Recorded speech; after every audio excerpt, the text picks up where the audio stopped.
I used to think Malaysia was just another developing country riding on palm oil and tourism. I was wrong. Dead wrong. What I discovered changed everything I thought I knew about Asia's tech future. And honestly, it made me question why nobody's talking about this. Because while the world obsesses over Silicon Valley and Shenzhen, something quiet is happening in Kuala Lumpur. Something that could completely reshape the balance of power between East and West. And the craziest part? Most people have no idea it's even happening. Before we go any further, make sure to subscribe to this channel and hit that notification bell. This is the kind of content mainstream media won't cover, and I don't want you to miss what's coming next. 1. The semiconductor shift nobody saw coming. Malaysia controls something the world desperately needs. Not oil. Not rare earth metals. Semiconductor packaging and testing.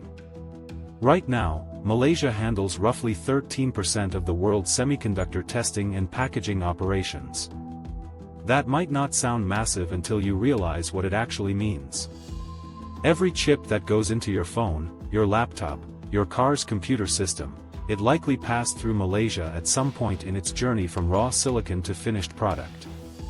And here's the part that should terrify Western policymakers. When the US tried to decouple from China's tech supply chain, they didn't just need Taiwan and South Korea. They needed Malaysia. Because you can design the most advanced chip in California, manufacture it in Taiwan, but if you can't package and test it in Malaysia, you've got nothing. The country positioned itself as the Switzerland of semiconductor production. Neutral enough that both China and America rely on it. Strategic enough that neither can afford to lose it. If you're starting to see why this matters, hit that like button. And drop a comment. I want to know if you had any idea Malaysia was this critical to tech. 2. The data center gold rush. In 2023, something unprecedented started happening. Microsoft, Google, Amazon, ByteDance, Nvidia, all of them announced multi-billion-dollar data center investments in Malaysia. We're not talking about small server rooms. We're talking about hyperscale facilities that will anchor Southeast Asia's cloud infrastructure for the next decade. Why Malaysia? 3 reasons that Western competitors can't easily replicate. First, energy. Malaysia has abundant, relatively cheap power.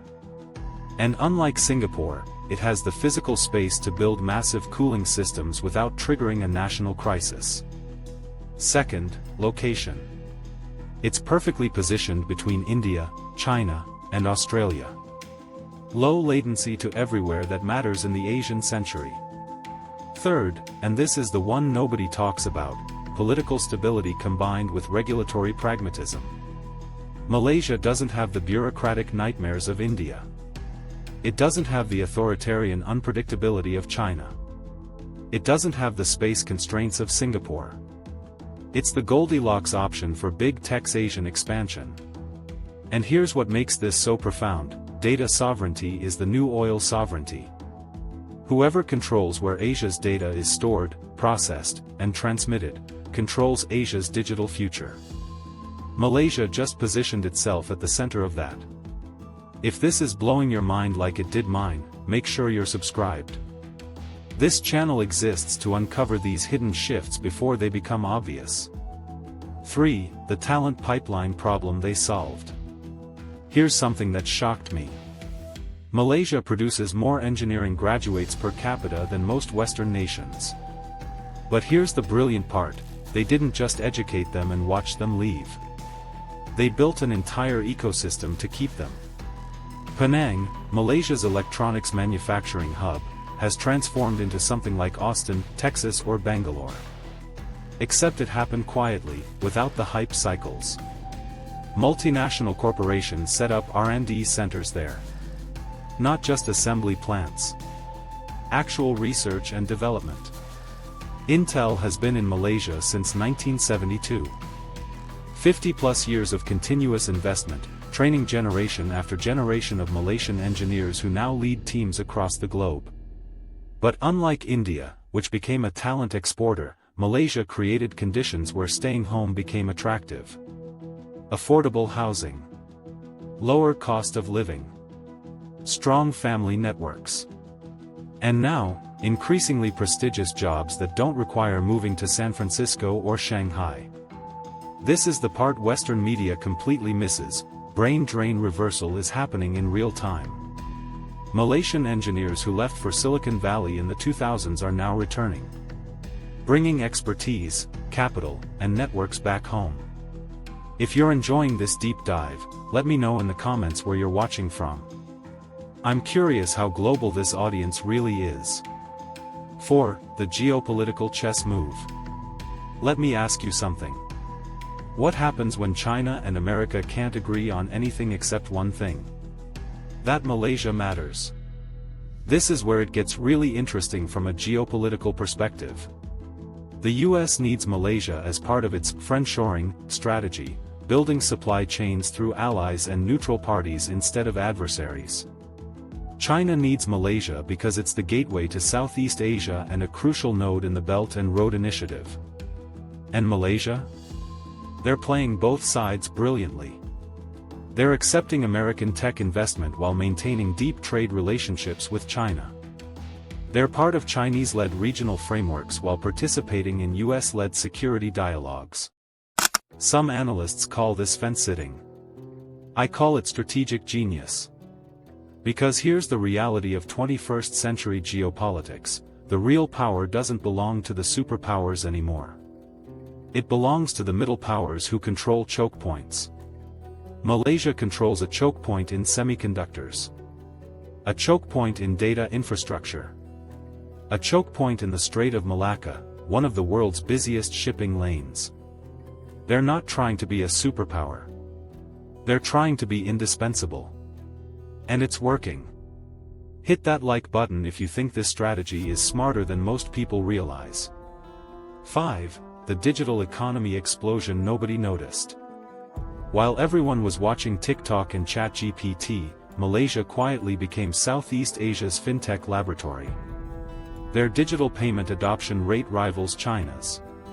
Seriously. GrabPay, Touch and Go e-wallet, Boost, these aren't just apps.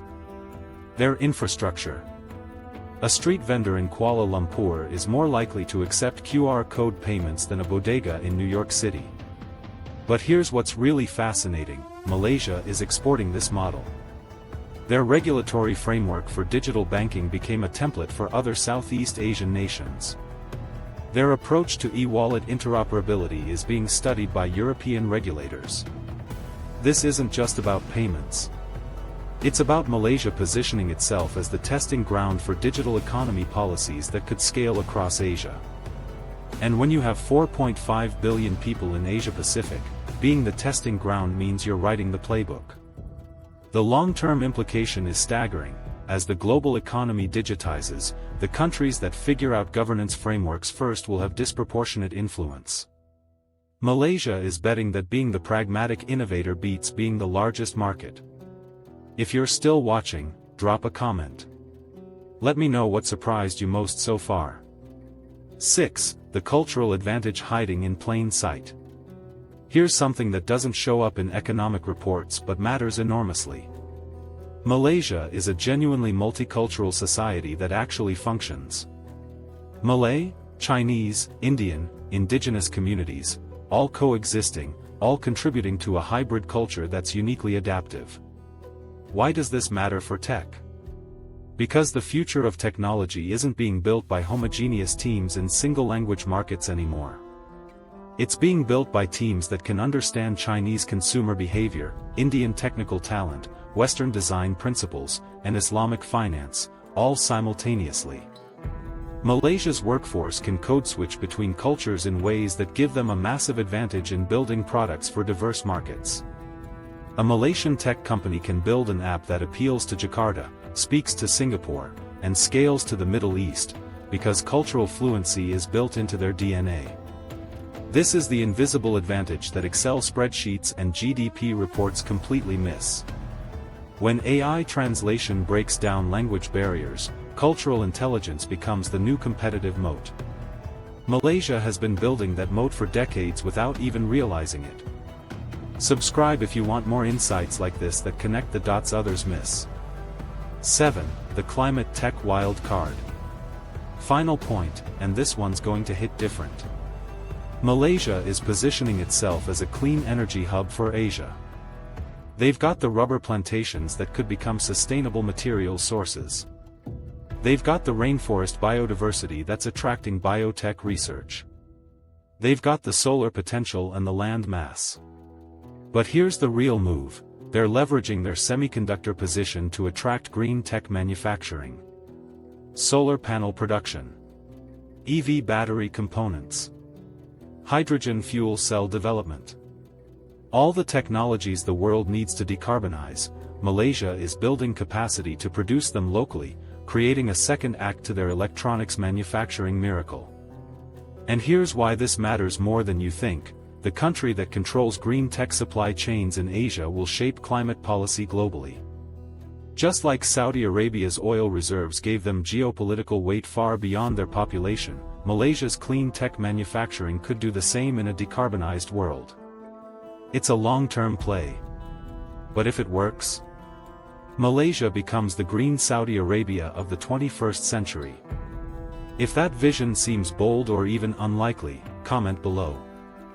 I want to hear whether you think this is realistic or overly optimistic. So let me bring this all together. Malaysia isn't doing what China did, overwhelming the world with scale. They're not doing what Singapore did, becoming a hyper-efficient city-state. They're doing something entirely different, becoming the indispensable middle power in an Asian century. Semiconductors, data centers, talent ecosystems, geopolitical balance, digital economy innovation, cultural fluency, and climate tech. 7 interlocking pieces of a strategy most analysts don't even realize is a strategy. And here's what keeps me up at night: if Malaysia pulls this off, it fundamentally changes the conversation about development. It proves you don't need to be authoritarian like China or neoliberal like Singapore. You don't need a billion people or a colonial legacy of financial infrastructure. You just need to be strategic, patient, and willing to play the long game while everyone else chases quarterly results. The West is slowly waking up to this reality. But by the time most people understand what happened, Malaysia will already be locked into the core infrastructure of the global economy. And that's a position you can't dislodge.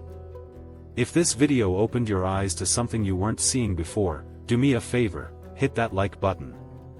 It genuinely helps more people discover this content. Subscribe to the channel and tap the notification bell so you don't miss the next deep dive. And here's what I really want to know: comment below and tell me where you're watching from. Are you in Malaysia experiencing this firsthand? Are you in the West just discovering this? Are you somewhere else in Asia watching these shifts happen? Let's build a community that sees the world as it actually is, not as the headlines say it is. I'll see you in the next one.